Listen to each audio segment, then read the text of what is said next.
Okay, problem 822. Consider the velocity and temperature profiles for fluid flow in a tube with diameter of 15 millimeters. Can be expressed as U as a function of R as 0.05 times the quantity 1 minus R over cap R squared, where cap R, of course, is the actual radius of the tube itself.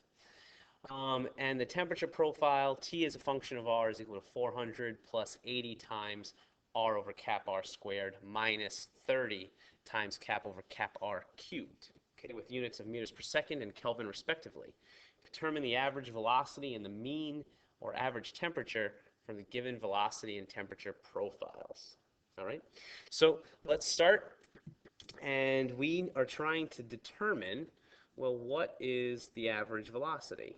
Okay, well, we have an equation for flow in a tube, and flow in a tube, it's 2 divided by the radius of the tube squared times the integral from 0 to the radius of how the velocity changes with R, U is a function of R, times R dr. Okay, so that's going to equal 2 over cap R squared, integral from 0 to R of, now I'm just going to plug in the function.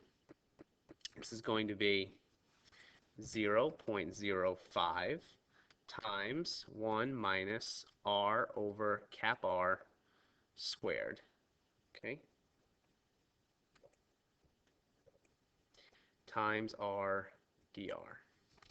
Okay, all right, so this, I have to start doing this integration. Well, 0.05 is a constant. I could pull that out of the integral, so I have 2 times 0.05 divided by cap R squared times the integral from 0 to R. And now I'm just going to multiply that R through, so that's going to be R minus R cubed over cap R squared, this times dr, okay? All right, so integrate over the radius. So I just have to do that. Well, this is equal to 2 times 0.05 over cap R squared times the integral of R is R squared over 2 minus the integral of R cubed is R to the 4 over R times cap R squared. And I have to evaluate that from my limits between 0 and cap R. Okay, so the lower limit is very simple. It's 0, so this whole thing would become 0. So I only have to worry about the upper limit. So this is then equal to 2 times 0.05 over cap R squared times, now everywhere there's a little r, I have to plug in for my upper limit, which is cap R.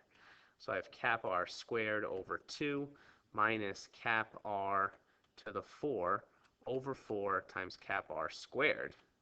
Okay, so let's take a look at that last term. I have cap R to the 4 over cap R squared. This is going to go away, and on top I'm going to be left with just a cap R squared. So now I see that I can cancel all of my cap R squareds. I have cap R squared on the bottom, and then cap R squared on the top on both of those terms. That'll all disappear. So I'm just going to be left with then 2 times 0.05 times 1/2 minus 1/4, and that is equal to 0.025 meters per second. That is my average velocity.